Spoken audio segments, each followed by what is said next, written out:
Hello बच्चों, स्वागत है आपका to the magic platform of Comeback academy.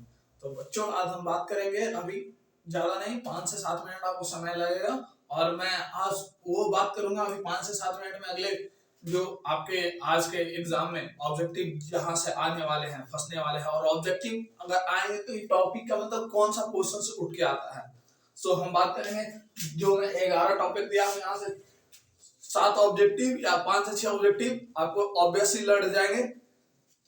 ठीक, तो ऑब्जेक्टिव का क्राइटेरिया मतलब किस तरीके से 5 से 7 क्या 7 ऑब्जेक्टिव आराम से इस 11 टॉपिक से लड़ेंगे। सो ज्यादा समय ना जाया करते हुए पूरा हम बात करते हैं कि जो जो क्या इसमें रैंक ऑफ मैट्रिक्स अगर आ जाए तो कैसे निकालना, मतलब जल्दी जल्दी मतलब इस टॉपिक पे बात करते हैं। सो पहला जो क्वेश्चन एग्जाम में गारंटीड छपेगा, रैंक ऑफ मैट्रिक्स का एक क्वेश्चन आ रहा है ऑब्जेक्टिव में। ठीक है, तो रैंक ऑफ मैट्रिक्स आप कैलसी से यूज करके और हाँ रो कॉलम ऑपरेशन यूज करके अगर सब्जेक्टिव में आ जाए तो इजी होता है। 0/0 0 0 0 नीचे लाते जाओ, मतलब उस तरीके से आप रो निकाल सकते हो। तो मतलब आपको वो आना चाहिए। अगर नहीं आता है तो आप कैलसी का यूज करो ऑब्जेक्टिव में, तो रैंक ऑफ मैट्रिक्स निश्चित है कि आएगा। तो नेक्स्ट, प्रॉपर्टीज ऑफ मैट्रिक्स।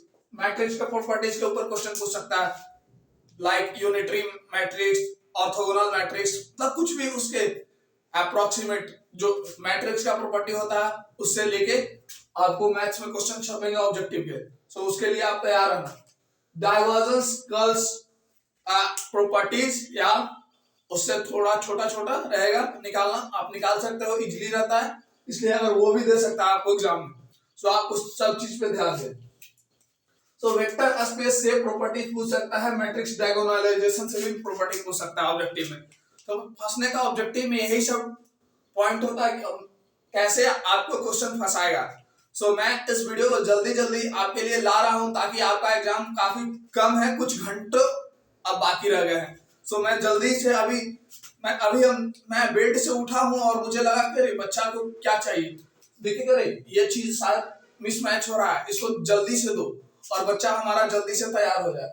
सो और हाँ, ये हम कर लेंगे, करना अब नहीं है, बस देखना है उस टॉपिक को, प्रॉपर्टीज वगैरह को, क्योंकि प्रॉपर्टीज से ही क्वेश्चन पूछा। टेलर सीरीज के प्रॉपर्टीज को आप देख लीजिएगा, ऑब्जेक्टिव पूछा जा सकता है। डबल इंटीग्रल और ट्रिपल इंटीग्रल, ट्रिपल इंटीग्रल से वॉल्यूम, डबल इंटीग्रल से एरिया, ये सब चीज पूछा जा सकता है इसलिए, और इसी के अप्रॉक्स लमसम चीज पूछी जाएगी ऑब्जेक्टिव में। तो आपको लगेगा कि हाँ ऐसा सर घूम गया, तो सर बताया नहीं थे, तो ये सब चीज आपको 14 मार्क्स ऑब्जेक्टिव में कंफर्म करवाने हैं। पहला चीज, आपका अगर 14 ऑब्जेक्टिव में आ जाता है तब आप निश्चिंत रहो, आपका मतलब कुछ होने वाला एग्जाम में पेपर बैक नहीं लगने वाला है। इस चीज से आप 100% श्योर हो जाना, पहला चीज।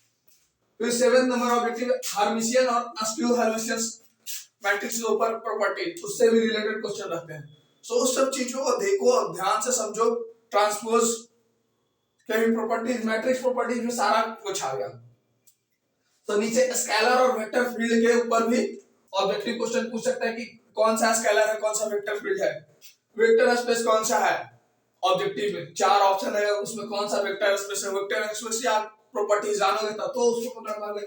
फिर पूछेगा गॉस डाइवर्जेंस और उसका रो एलिमेंट्री रो ऑपरेशन से लेकर क्वेश्चन पूछ सकता है। तो बहुत इजी है, आप समझो, बहुत इजी है। प्रॉपर्टी सिर्फ आप देख लो, सिर्फ प्रॉपर्टी से ही आप यहाँ पे 5 क्वेश्चन तो आराम से ऑब्जेक्टिव पूछ दिए जाएंगे।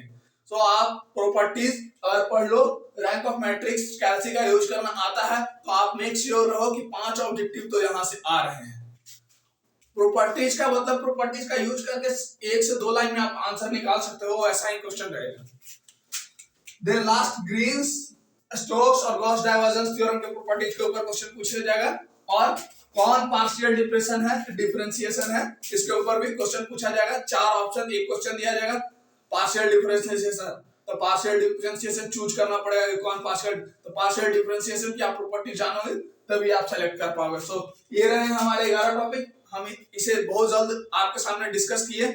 सो और हाँ, एक चीज बोलूंगा, टाइम का आप प्रॉपर पूरे अच्छे से इस्तेमाल करना एग्जाम में। एग्जाम आपका काफी कीमती है, बहुत इजी है, मैं अपना 100% दिया हूं आपके लिए। सो मैं आशा रखूंगा आपसे कि आप भी मेरे लिए क्या, आप अपना 100% देंगे और एग्जाम में अच्छा परफॉर्म करके आएंगे।